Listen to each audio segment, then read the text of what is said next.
హల్లెలూయా, హల్లెలూయా. ఈ రోజున మూడో సంఘం గురించి నేను మాట్లాడుకుందాం. ఈ సంఘం పేరు ఏంటో తెలిసే పిల్లరా, పెర్గమ సంఘం పిల్లరా. ఇంచుమించు మన జీవితాలు, ఈ పెర్గమ జీవితాలు ఒకే విధంగా ఉంటాయని చెప్పి నేను నమ్మాలా. దేవుని స్తోత్రం, హల్లెలూయా. ఈ పెర్గమ సంఘమును ఈ మన జీవితాలు ఒకే మాదిరిగా ఇప్పుడు మనకు కనబడతాయి పిల్లరా. ఆయన అంటున్నాడు ఏంటో తెలుసా పిల్లరా, ఈ పట్టణం యొక్క ప్రాధాన్యత ఏంటో తెలుసా పిల్లరా. పెర్గమ అనగానే ఒక దుర్గం అని చెప్పి వాక్య భాగాల్లో లేకపోతే గ్రంథాల్లో మనకి రాయబడిన మాటమ్మా. పెర్గమ అనగానే మంచి దుర్గము లేకపోతే బలమైన శర్వత్వమైన ఒక పద్ధతి అని చెప్పి నేను గుర్తించుకోవాలి పిల్లరా. పెర్గమ అన్న పదానికి లేకపోతే అన్న మాటకు దుర్గము, నువ్వేనా దన్ను అని చెప్పి నేను గుర్తుంచుకోవాలి పిల్లరా. దేవుని స్తోత్రం, హల్లెలూయా. పెర్గమ పట్టణంలో చరిత్రగాలంటున్న మాట ఏంటో తెలుసా పిల్లరా, ఇది మిక్కిలి కీర్తిగాల్చిన పట్టణం అంట పిల్లరా. ఇది ఆసియాలోనే అంతటిలో కూడా మించిన పట్టణం లేదని చెప్పి ఒక గ్రంథకర్తలు లేకపోతే చరిత్రకారులు అంటున్న మాట పిల్లరా. దేవుని స్తోత్రం, హల్లెలూయా. మూడోది మనం చూసుకున్నట్లయితే ఈ పట్టణంలో మిక్కిలి ఎత్తైన కొండలు, పర్వతాలు ఉంటాయమ్మా. ఈ పెర్గమ పట్టణంలో 2 గుళ్ళు కూడా ఉంటాయి, అన్యాచారకరమైన గుళ్ళు కూడా ఉంటాయి పిల్లరా.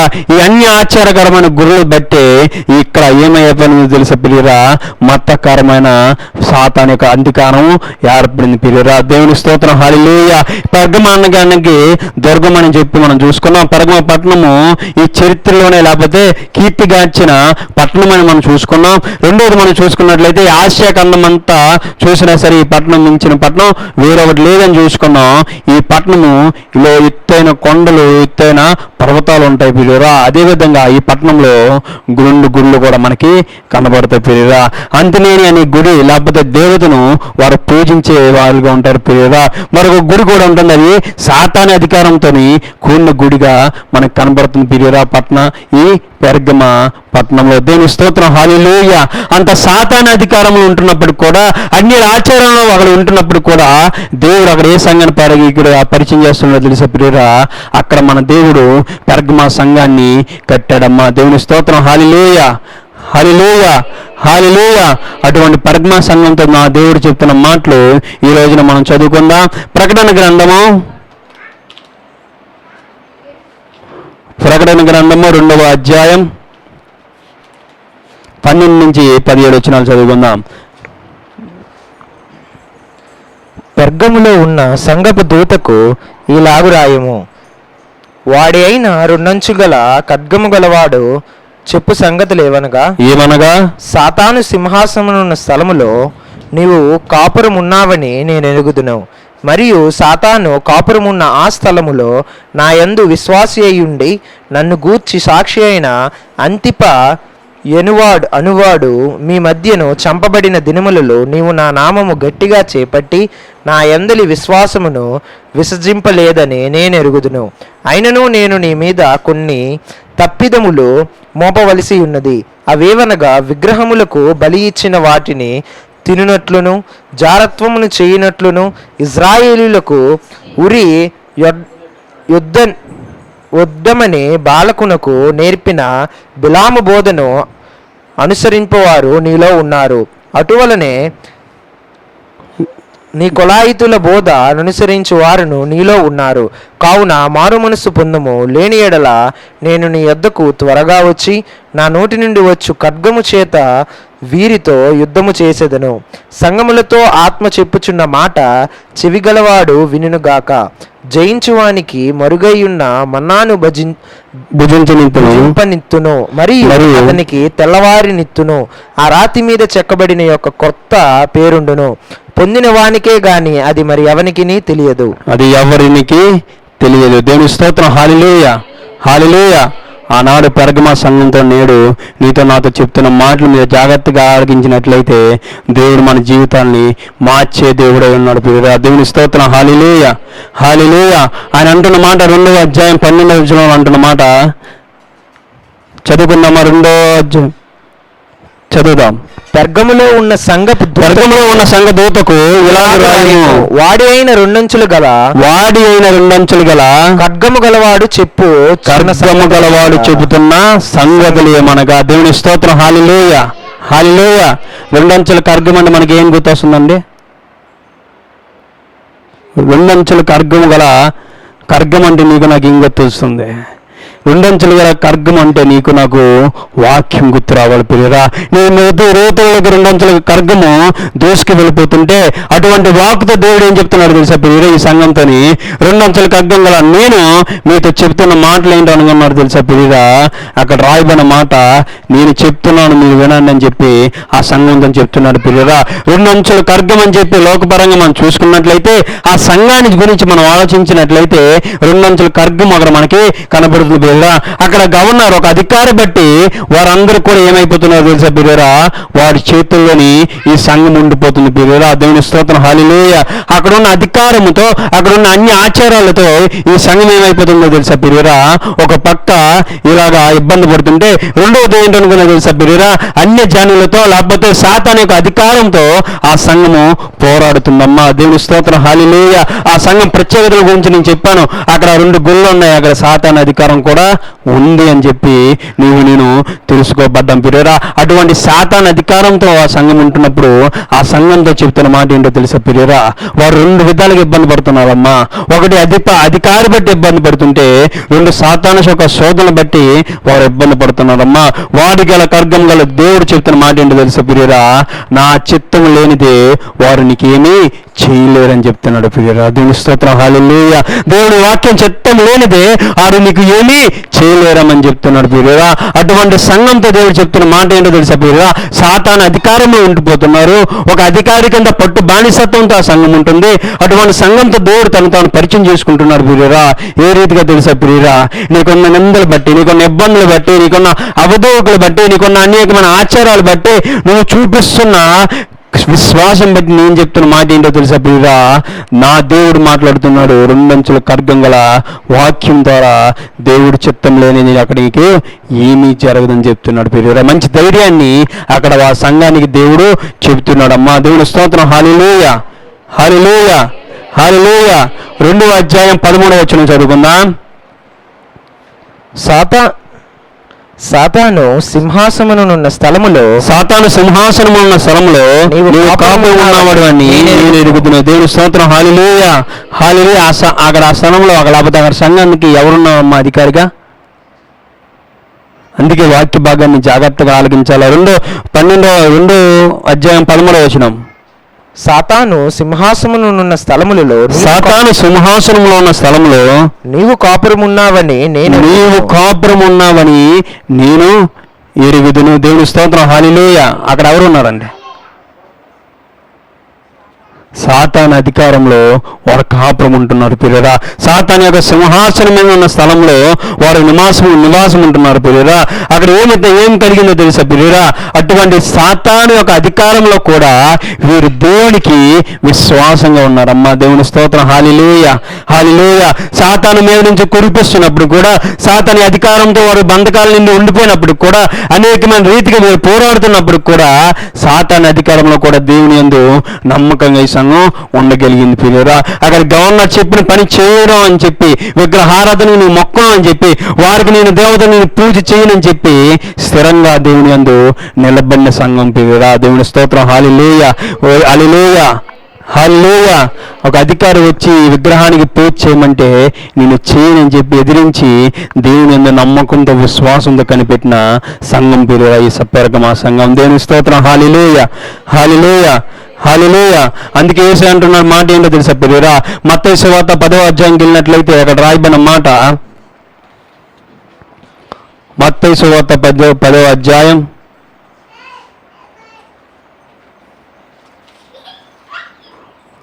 32వ వచనంలో చదువుకున్న మాట, మనుషులు ఎదుట నన్ను ఒప్పుకున్నవాడెవడో పరలోకమందున్న నా తండ్రి ఎదుట నేనును వానిని ఒప్పుకొందును. మళ్ళా చదువుకున్నాం. మనుషులు ఎదుట నన్ను ఒప్పుకున్నవాడు ఎవడో పరలోకమందున్న కూడా వాడిని ఎదుట నేను వానిని ఒప్పుకొందును. పరలోకమందున్న వాడు నేను వాడిని ఒప్పుకుందనని చెప్పి దేవుడు మాట్లాడుతున్నాడు పిరిరా. ఇక్కడ ఈ పెర్గమ సంఘము దేవుణ్ణి మనుషులు ఎదుట ఒప్పుకుంది పిరిరా. నేను పూజించును, నాకు వేరొక దేవుడు ఉన్నాడు, లేకపోతే నా నిజమైన రక్షకుడు ఉన్నానని చెప్పి ఈ పెర్గమ సంఘం నిలబడింది. కాబట్టి దేవుడు అంటున్న మాట ఏంటో తెలుసు పిరిరా? పరలోకమందు ఈ సంఘాన్ని జ్ఞాపకం తెచ్చుకుంటున్నాను అంటున్నాడు పిరిరా. దేవుని స్తోత్రం, హల్లెలూయా, హల్లెలూయా, హల్లెలూయా. దేవుని స్తోత్రం, హల్లెలూయా. ఆయన చెప్తున్నాడు ఏంటో తెలుసా పిల్లరా? 13వ వచనం చదువుకుందాం. సాతాను సింహాసనం 14 అండి. అయినను నేను నీ మీద కొన్ని తప్పిదములు మోపవలసి అయినను మీ మీద కొన్ని తప్పిదములు నేను మోపవలసి ఉన్నది. దేవుని స్తోత్రం, హల్లెలూయా. విశ్వాసాన్ని మీరు కనబరచట్లేదమ్మా. విశ్వాసాన్ని కనబరుస్తూ దేవుని యందు నమ్మకంతో ఉంటూ అయినప్పుడు కూడా నా దేవుడు చెప్తున్న మాట ఏంటో తెలుసా పిల్లరా?